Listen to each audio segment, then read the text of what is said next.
This is We the Sales Engineers Podcast, show 179. Welcome to We the SEs Podcast, the show for sales engineers by sales engineers with your host, Ramsey Majaba. What's up, SE Nation? Welcome back to another episode. Today's guest is Andy Ryan. He is the VP of Customer Success at Leveler. Not that the company matters, but that's what he is. And throughout his career, he's been a sales engineer for a long time. And basically, we talk about why he decided to move to customer success. What is customer success? What are the differences, similarities? So we talk about a lot of different things.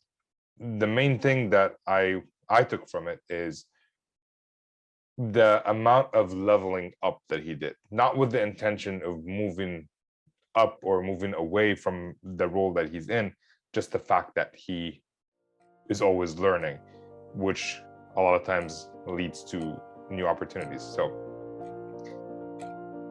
I don't think there is much more to say to this. Thank you, Andy, for coming on, and I hope you guys enjoy the show. Good morning, Andy. Happy Labor Day. Yeah, good morning, Ramsey. Thanks for having me. You're welcome. Thanks for being here on Labor Day. We scheduled it, and we both didn't know, and now it's a happy coincidence that we're spending Labor Day working. I guess. Right can you introduce yourself to the folks listening? Yeah, happy to do so. So my name is Andy Ryan. I'm currently the Vice President of Customer Success here at Relayer. Relayer is on a mission to enable traditional industrial businesses to stay relevant through the combination of technology, insurance, and finance, leading to digital transformation. Okay, so you're in the high-tech world, and I am. You're the VP of Customer Success. Now, I've only had a couple of people talk about customer success. Maybe you can you introduce customer success in your own words as well? Yeah, happy to. Customer success is still a fairly nascent career, I would say. It wasn't until sort of the advent of SaaS business that it really came into focus here. I would say around the 2015, 2016 mark, the customer success really came into focus, became a career path for a lot of individuals. And customer success, it's really all about putting the customer at the center to drive revenue and growth for companies, essentially.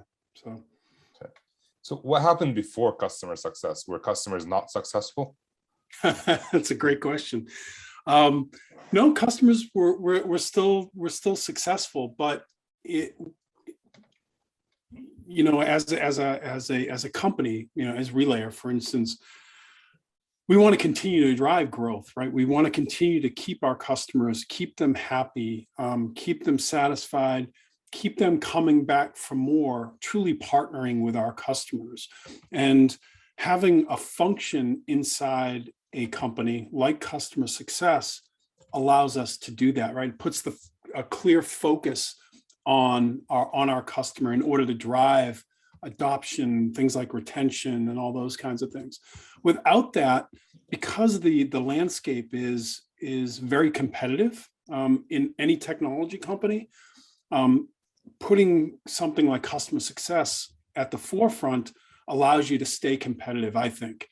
Allows you to keep those customers from going to your competitors by providing them additional value above and beyond the technology that you're offering to them.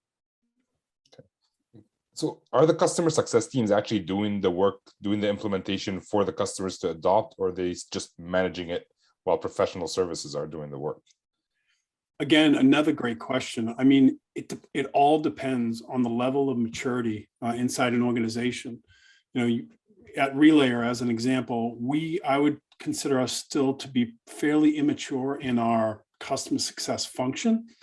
And because of that, the customer success managers here wear a lot of hats. But as we mature and as other companies mature, you have an opportunity then to expand the roles inside customer success to do the things you just mentioned. As a sales engineer in my career, and by the way, I spent 20 plus years as a sales engineer, lived and breathed individual contributor, team leader, et cetera. some, you and I are simpatico, as we say, right? I found myself, as working for startups, and in the startup world, even though I didn't have the title of customer success in my title, I found myself as a sales engineer doing all the pre-sale stuff and doing all the post-sale stuff. So it really depends upon, again, the maturity of the company. And as you grow and begin to scale, then the roles become more defined. So in the case of Relayer, for instance, now what we've got is customer success managers who are ultimately accountable for customer success. And it's their job to bring in the resources that we need in order to achieve that. So for instance, we have a professional services organization who does the implementation, but ultimately that group has a dotted line now to the customer success person who's ultimately responsible and accountable for that success. So. Okay. So yeah, like I'm in the world that I'm working in today, sales engineers do pre-sales and post-sales. Yeah. And I guess the pro for that is there's continuity, like customers are not being handed off to other people. The cons is I feel like it's two totally different sets of skills. One is more like, you're kind of working on selling stuff, and the other one, you're very technical and getting into the weeds, because a lot of it is implementation as well. Yeah. Where do you see the need for customer success, and why wouldn't the sales engineer just keep doing that? That's what keeps me up at night, is trying to understand and trying to understand a lot of that stuff. Think about the title, right, for a second, as sales engineer, right? Nowhere in that title is customer, versus a customer success manager who has, customer in the title. Because of that, and this is a bit of a nuance, and maybe it's psychological or not, but as a sales engineer, if you have that as your title, my immediate thought could be that, oh, you're there to support the sale and the salesperson, not me as the customer, right? So think about that. So if I'm customer success manager and customers in my title, if I'm the customer, I'm like, oh, he's going to support me. But if I'm the customer and I see sales engineer, just a little bit of a nuance there. All of a sudden, I could be thinking that the sales engineer is there, to support the sale and nothing beyond that.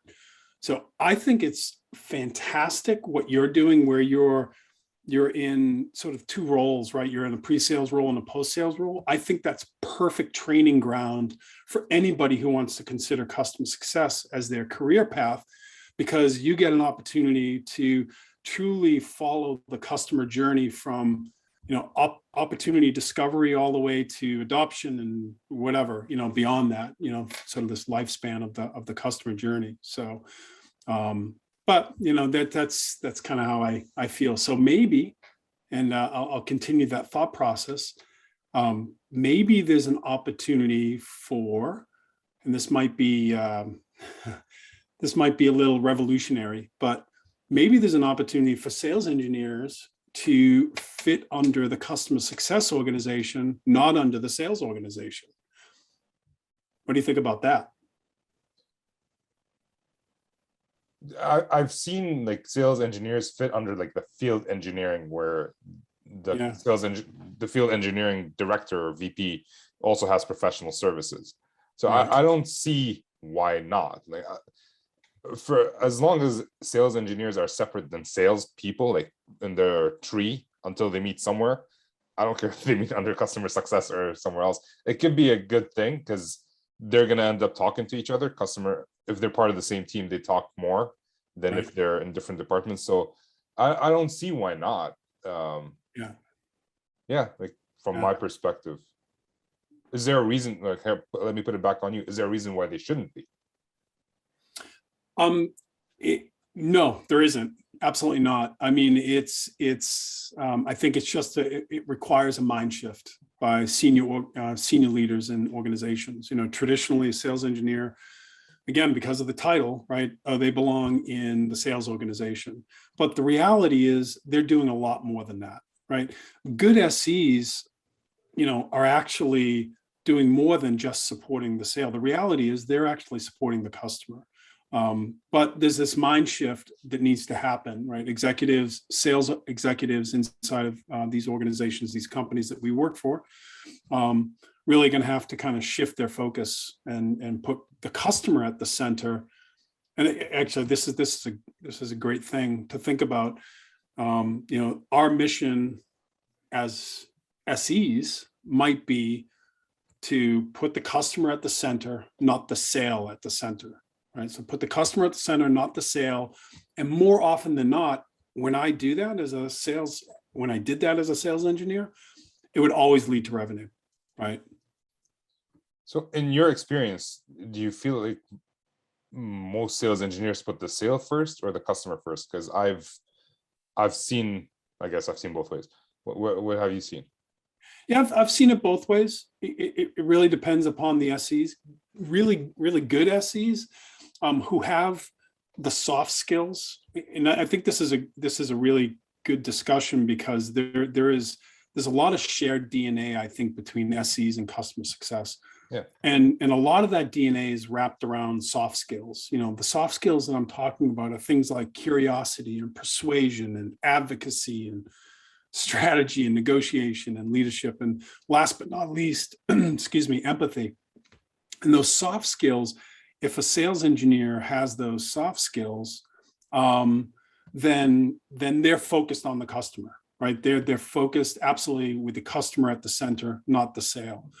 If they don't have those soft skills, well, they should learn to get those soft skills for sure. But I've seen it both ways, like you. I've seen SEs who were developers who have really great hard skills. They can program, can spin up an instance on AWS and do all sorts of things with it and make the thing fly, install, all that kind of stuff. But without the soft skills, it's really hard, to kind of focus, on the customer. You're focusing on kind of supporting the sale at that point. That's what I've seen. You said the word empathy, and we always talk about like you should have empathy. Have you ever seen empathy to come back and hurt the customer? Like an SE's empathy for the customer to come back and hurt them? Not hurt the customer. I've never seen that. Like I think empathy is one of the leading soft skills any of us can have, right? And putting ourselves, walking a mile in our customers' shoes, I like to say, right? Be in their shoes, live their life. Because what that does is it exposes some of the pain and some of the the struggles that they're having, trying to be successful in their own jobs, and having empathy towards that has always been a good thing in my experience. I'm just thinking, like, sometimes an empathetic person will think, oh, like, I'm trying to sell this to the customer. It's going to be too hard for them to implement this. It might not be worth it. Although if they do it, they might get these additional benefits, and they kind of stop at, it's too hard to implement it and I shouldn't bug them with it. Right. Yeah, I'm not saying, I don't think that's what I'm necessarily talking about. If we think about, one of the goals of the discovery process, and I'll throw Chris White's book out there. We've all read it, right? The 6 Habits of Highly Effective Sales Engineers. Never heard of it. Yeah, right. One of the things he really focuses on is this discovery process, and through that discovery process, we can be empathetic, right? And we can have that empathy and understand, okay, this is really the problem that this person has.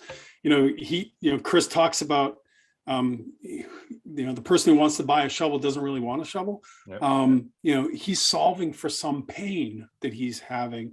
And as we go through this discovery process, we can discover what that is and empathize with it and really drive. So the value that we bring as sales engineers and customer success people is we drive that value based upon the pain that customer is feeling. So. Yeah, that makes sense. Yeah. So, generally speaking, customer success are not doing discovery calls, from my understanding. I don't, correct me if I'm wrong. You'd be surprised. Okay. Can you, So, maybe yeah. you can run me, because I'm not familiar with customer success. What are the skills for customer success? Are they engineers? Are they account managers who are managing after the sale? What are they? These They're, human beings. yeah, it's another great question. I mean, they're kind of all of the above, right? There's this, it's like a mythical unicorn, right? No, they're kind of doing all sorts of things, again, based upon the maturity level of the company, right? If we're doing things right here at Relayer, then the customer success manager is getting engaged in the pre-sales steps and part of the journey. And so what I mean by engaged is they're understanding the value that we're trying to bring to our customer. They're understanding the pain points, all of that kind of stuff early on, so that when that opportunity gets closed and we have a win and we're off to the races, where now we're going to help realize that value, the customer success manager is then their initial job is to make sure that, yeah, we're all still aligned. I understand your business, you understand our business, and we're going to go. Many times, in many cases, there is all this pre-sales activity that happens. The customer success team isn't involved in that, and they only take over once the deal is signed. Yep.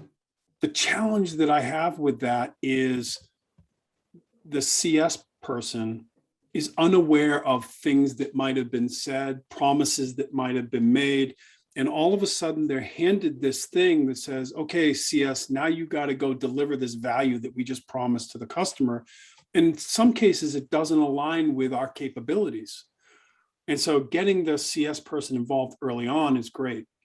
Back to your question though, the CS, ultimately a customer success team and a function ultimately is there to, make our customers happy, of course, but also drive revenue for the company, right? So at our bottom line is we need to drive revenue for Relayer, right? And the way we do that is implement customer success so that we keep our customers along the journey, we keep them happy, we keep them satisfied, and we continue to not only challenge them, but drive more products into them so that they remain our customers for life. Because at the end of the day, if they're our customers for life, then guess what? We have recurring revenue over and over and over again so that we can scale our own business.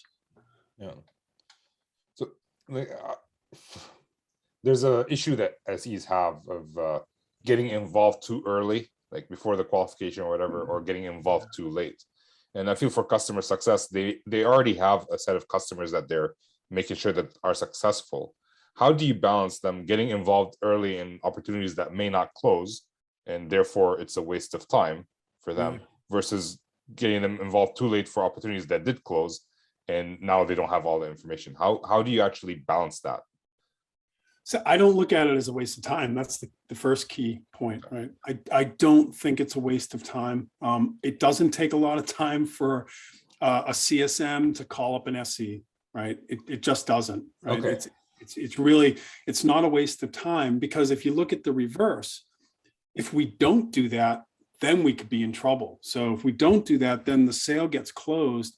And I've been in this situation where you go meet with the account team and the account team says, well, we promised this customer that we were going to deliver this thing in 6 months. And then all of a sudden you're scrambling because you're like, holy moly, this is pretty complicated. How can I deliver this thing in 6 months? You promised this guy. So there's this, this mismatch. So on the flip side, if we don't get involved early, then we run into situations where we can't deliver on the value that was promised. So I don't think it's a waste of time whatsoever. So to clarify, they're not attending every single meeting that the sales engineer and the salesperson are. They could attend a couple, but it's more about communication between the SE and the sales team and the customer success. That way, right, especially as the deals get closer to getting closed, like they don't have to be involved during qualification, obviously.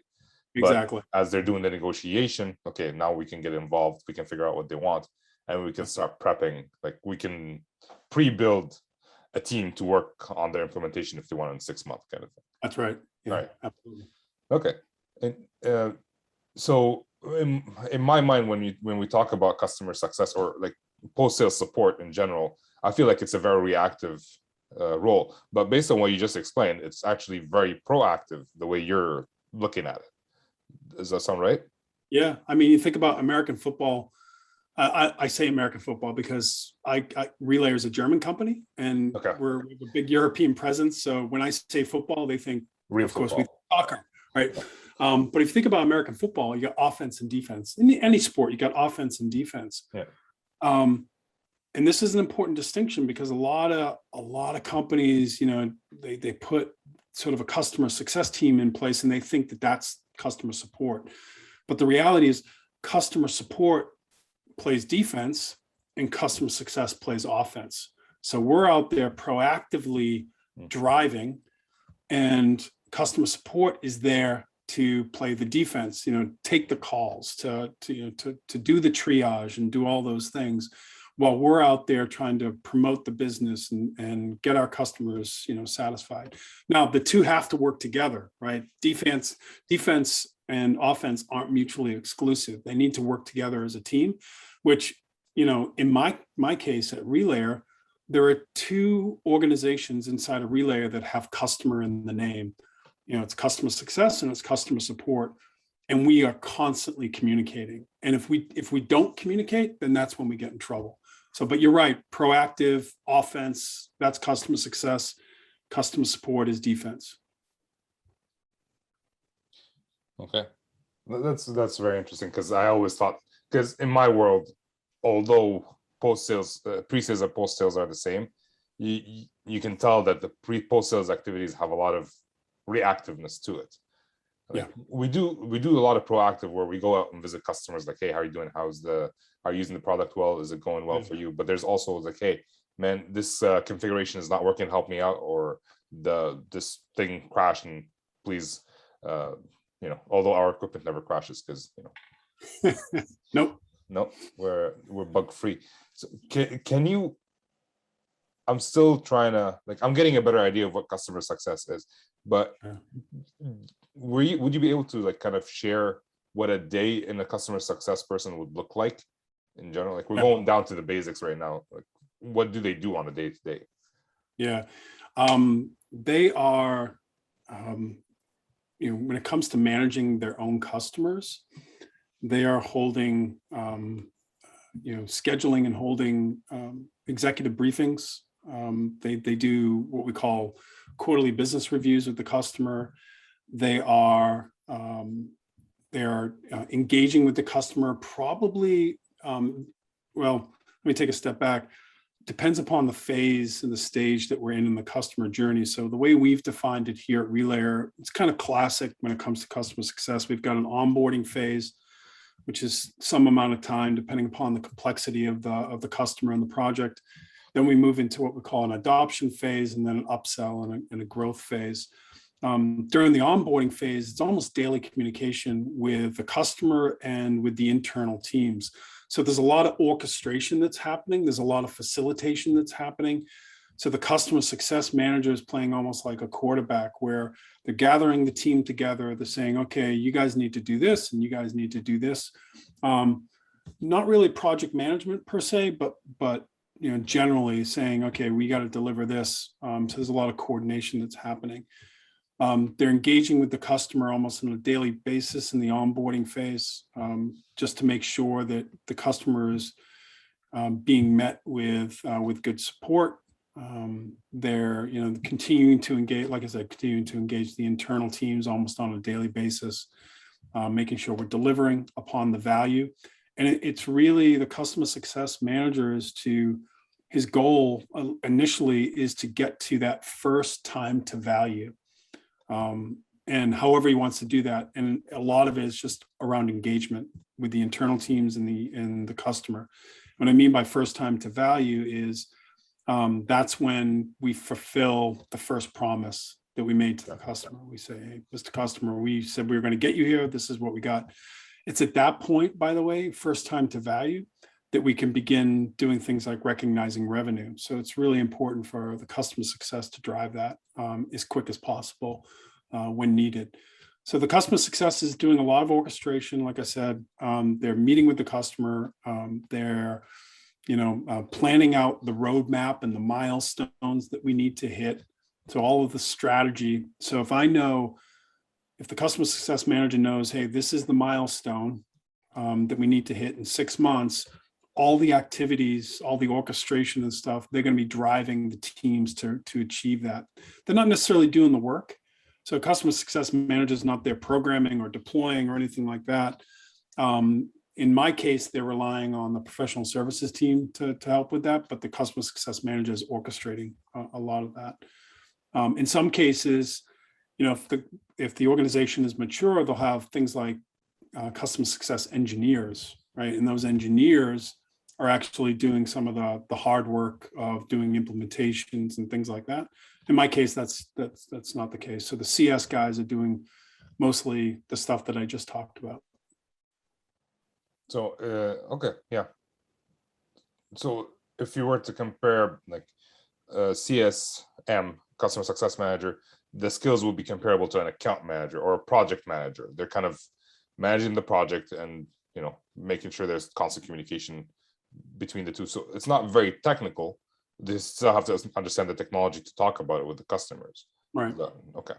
Yeah, I mean, honestly, a good CSM is going to be a technologist. Like all the people that I hired for my team here, they all come from technology backgrounds, right? So we had a choice, right? We could typically, when you're beginning this function, the people that you're pulling from to become CSMs are either in product or they're in sales, like account management. Those are typically the two people that I'll start with, because both of those types of people, whether you're a product manager or you're in sales, like either as a sales engineer or like an account executive, both of them understand the need to be customer focused, each one of them. So it starts there.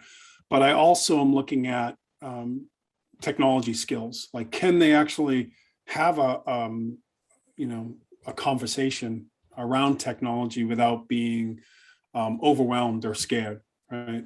Right. So yeah, that's cool. Okay, and if someone were to become a customer success manager, this is a common question that we have as sales engineers. What is the growth path? What are we going to do? Like a lot of us want to become sales engineers and stay sales engineers. Some of us want to move up or move away, but we don't know where. What would be some of the options for a customer success manager if they're looking to grow in their career vertically or horizontally? yeah, I mean I look at it as if they're starting out as a CSM, developing some of those soft skills. You have to start there. So developing those soft skills, and you develop them as you go along. But there's some great career paths for CSMs. You can move. I've seen customer success managers move into marketing, right? And then with the marketing, you're focusing on things like customer satisfaction and customer marketing manager and advocacy programs and all of those kinds of things. Being a community manager, as an example, for your customers. So all of those kinds of things, that's a great career path, going from a CSM up into marketing, and you begin to kind of build that career path. You could also, maybe you weren't in sales before, maybe you came from product, right? And now you're a customer success manager. Maybe now you want to go into sales. So it's a great path into sales as well, because you're dealing with customers, you're understanding, how to upsell customers, as an example. So you're learning kind of the basic skills there. So that's a great career path. Of course, an obvious one is to move into professional services or customer support. I've seen, plenty of people do that as well. And that's another kind of great path for you to take. And then finally is moving into product. Right? You might want to use this as a jumping ground to move into, becoming a product manager. And any one of these paths, by the way, they're all great paths. It really depends upon kind of what you want to do, but there's plenty of room to grow, plenty of these different, types of jobs that are out there and career paths that are out there that are adjacent to customer success that I think, it's a great proven ground. So.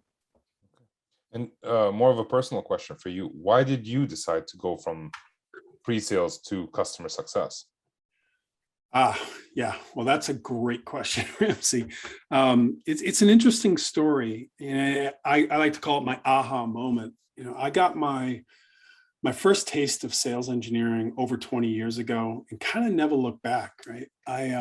It's been a very fulfilling, rewarding career. I never wanted to do anything else, to be honest with you. As a sales engineer, I was on the front lines. I was bringing solutions to my customers that solved really great, challenging problems. And I was privileged to be, play a small part in my customers, value, and really having a direct, impact on their bottom line.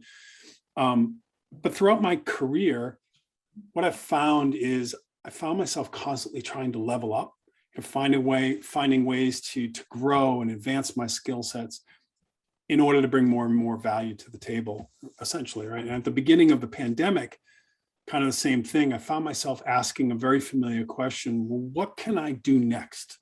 Right. So throughout my career, I've always asked that question.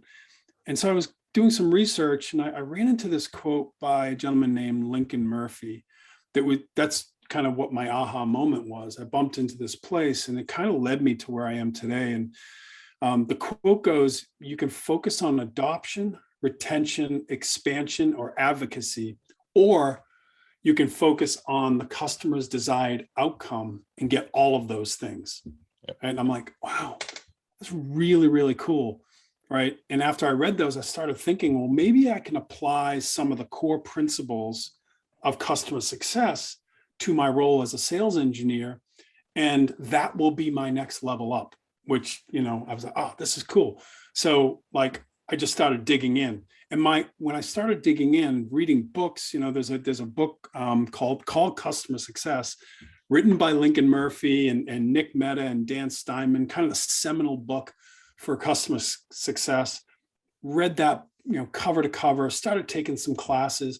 My only expectation doing any of this was just to make me a better sales engineer, a better sales engineering leader for my team.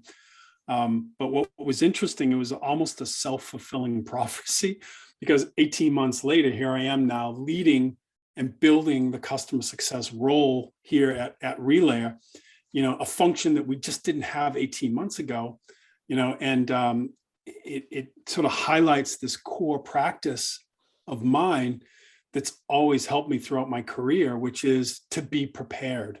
Chris White talks about it in his book, preparation, right? Same thing, like be prepared so that when an opportunity arises, you can take advantage of it.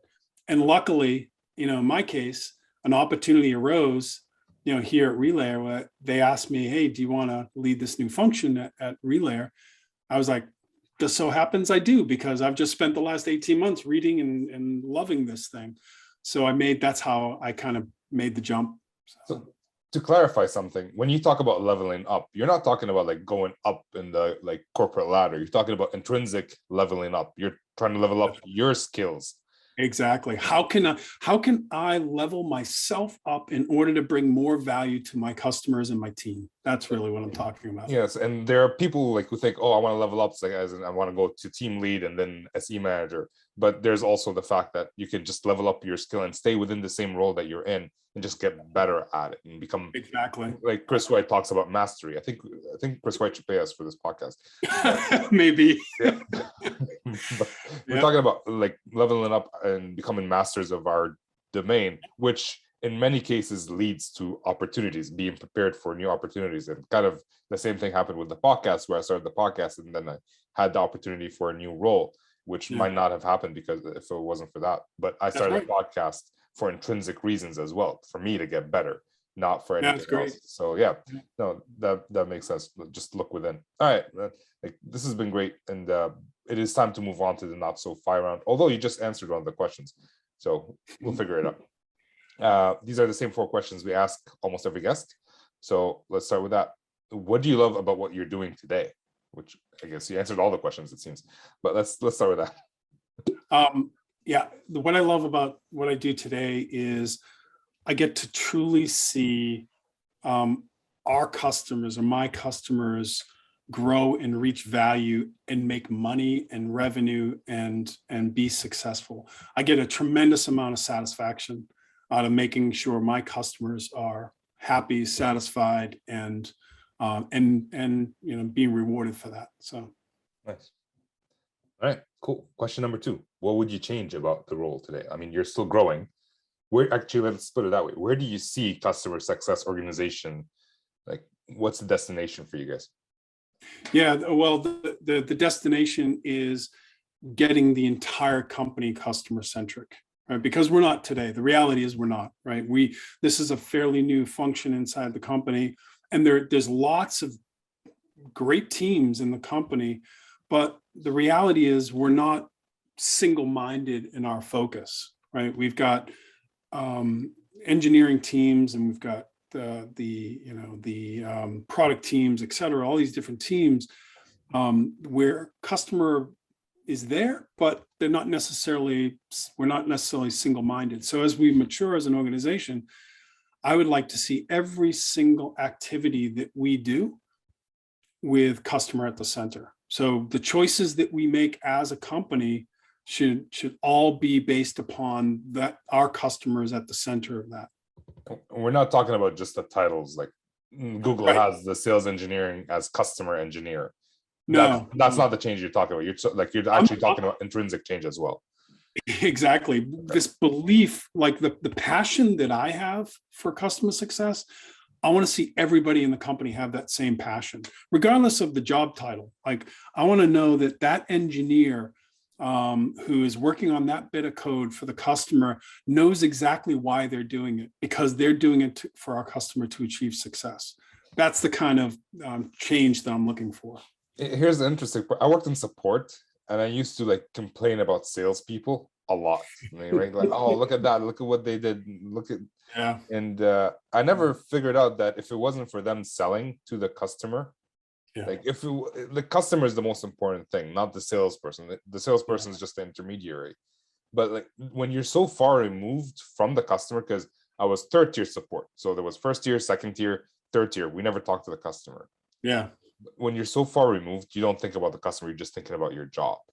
And I see that also, like the great engineers that I work with today, like the software designers or product verification engineers, they jump on calls with customers like that to solve their problems.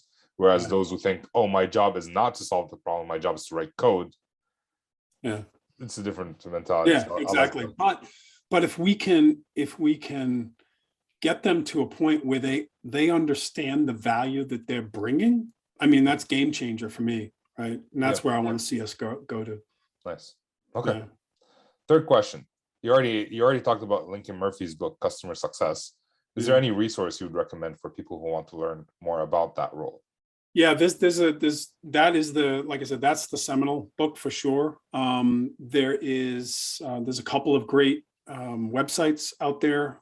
Customer, I forgot the name of it now. If you want, you can send it to me later. Yeah, I'll send you the resources. I'm going to plug Chris White's book again, because we've already been doing that. Might as well. There's just so many resources out there. I'll send you a bunch of resources. Sure, we'll put them all in the show notes. That'll be great. Last question of the not so fire round. What habit are you working on today to improve, whether it's in your personal life or your professional life? Yeah, that's a fantastic question. I in my professional life, I am working on more hard skills right now. So, as a VP now of customer success, I am reporting up to the executive leadership. So I'm doing a lot of, upward reporting on measuring and KPIs.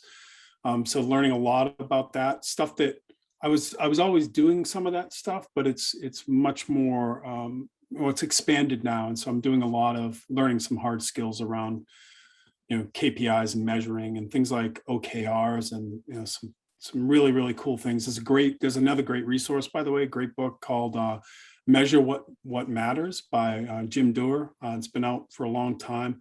Fantastic book if you're looking to, you know, as a leader, if you're looking to measure things and understand how the data can affect your day-to-day operations and how you measure that stuff. Fantastic resource for that. So I'm learning a lot of that stuff. Okay. Just as a side note, like even an individual contributor, if they measure what matters, they get better at their job as well. Oh, for sure. So, yeah, absolutely, man. Yeah. Okay. All right. This has been great, Andy. And I think we can have another podcast all about like metrics and what to measure. Oh yeah. So if you're interested, we can do that at some point. But yes. If people want to reach out to connect with you today, where can they do that? Yeah, LinkedIn is a great way to do it. Okay. You know, I'm pretty busy on LinkedIn.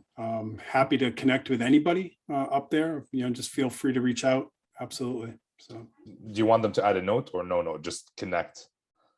I add a note saying you saw me on the We the Sales Engineers podcast, and yeah, okay. Yeah, cool. Fantastic. All right, Andy, thank you for your time. I appreciate it. This has been great. And, thank you, Ramsey. Thank you for taking your Labor Day and spending some time with me. Likewise. All right. All right. Well, thank you, Andy, for coming on. Thank you for listening. I appreciate you guys being here. I would love to know what you took out of this conversation, because there was a lot of gems in here that, well, they were gemmy, I guess. And we can talk. When we talk about sales engineering, people think that there is much to talk about, but there's so much more than actual sales, I feel, but I am biased. And the fact that Andy just was studying customer success before there was even a role for him to do that. Like, he wasn't doing that specifically to get a role. He was just learning for the sake of learning, for the sake of getting better himself. It was for intrinsic values more than extrinsic values. And a lot of times that's what leads to moving up. And as long as we try to learn intrinsically for us, it always tends to lead to better things. I've never been able to learn something for somebody else personally. I don't know about you. If you just been able to learn something because someone else asked you to learn it, whether you're interested in it or not, let me know. I'd love to talk to you, see how you did it. But for me, if I'm not interested in something, it's very hard for me to actually get interested and learn. So there's that. So there's way too many so's in this outro. Let's leave it there. With that, this is Ramsey signing off.